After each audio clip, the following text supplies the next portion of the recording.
And we're back on our show this morning. Honored to have retired Marine Colonel Barett Byrd with us today. Talk more about Veterans Day, what it means to him. This is, of course, a day to honor all military vets. So, Barett, welcome back. Hadn't seen you in a while. Thank you. To have It's good to be back. Sounds like with all the travels, we're so happy that you're with us for a week or home for a week. I'm happy to be here. Thank you. Okay, before we start, Barett, let's see. Terry, can you get a shot of his socks? Oh, here we go. Oh, y'all can't do that to the man. They are nice-looking socks. Okay, there's really a story behind the socks. Okay, let's tell the story now. Well, whenever I've been on the show, Mark has always got upset of, he channels President George Herbert Walker Bush. That's what you and said. He's always got his dazzling socks on. And so this morning, I don't have dazzling socks instead of straight black or something like that, I put on something with a little flare because I wanted to compete. Not to be outdone by Mark today. So. Barrett's outdone me today. He did. Good for you. That's not why we're here. Let's talk about Veterans Day. Well, Veterans Day is I think we've all learned, and we learned in school, and I certainly hope we still teach in school, and that parents teach at home. You know, came at the end of World War I, and the 11th day of the 11th hour when the ceasefire was signed, and then later in 1918, the Armistice Day at that time became into effect. Right. And it went up until President Eisenhower's administration is when he designated, rather from Armistice Day, to make it Veterans Day. That was to celebrate for all 50s, veterans. I believe. Yeah. Okay. So, and that was the beginning of Veterans Day, and it's a day that it's a day of remembrance for me. Certainly, it follows the day behind the Marine Corps birthday. Oh, okay. Yeah. And so we had our 241st birthday yesterday. And a couple of World War II vets attended that, you were telling me last night. Well, we do. We have a get-together from the area. We have folks that come up from the South. We had folks come in from Texas that all have a connection to Central Louisiana. Well, there is that camaraderie, and we share that. And we celebrate our country, and we celebrate the commitment we made to the Constitution of the United States, defended against all enemies, foreign and domestic. Right. And in that Constitution, as we all know, that's the American people.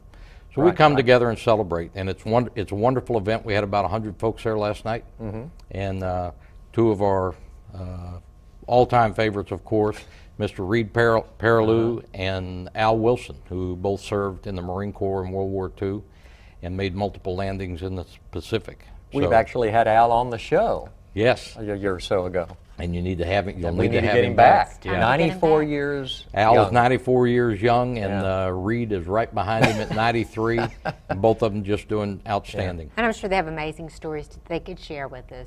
Well, they do, and that's part of what we do as veterans. Is we're all part of a brotherhood, Right. and we share that. And they pass the love of country. They certainly pass their, I guess, really the spirit from previous generations to the younger generations. Right, right. What personally, Barrett, what does it mean to you, Veterans Day? Well, you know, the segment about the honor flight that we were talking about on the break. Right. I had the privilege of taking my dad, a World War II veteran, to the memorial when it was dedicated. Yeah. That was very special to me because I grew up at the knee of those people when I was a young child, and very, very special. And the folks at Honor Flight, they do a wonderful event.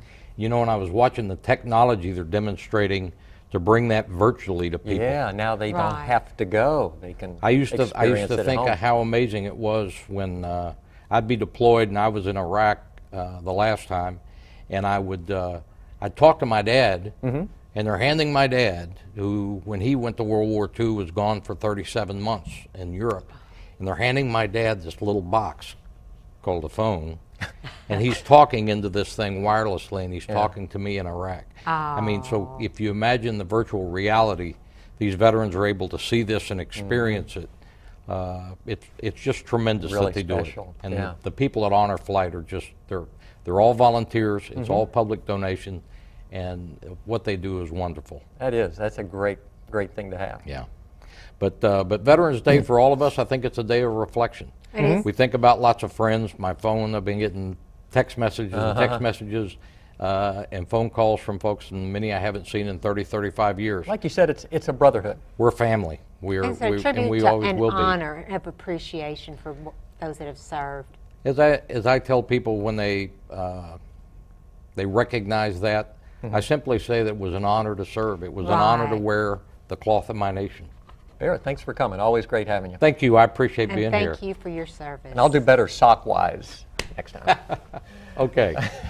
Rabbi Task will join us in just a minute. There's a Veterans Memorial Tribute coming up this afternoon.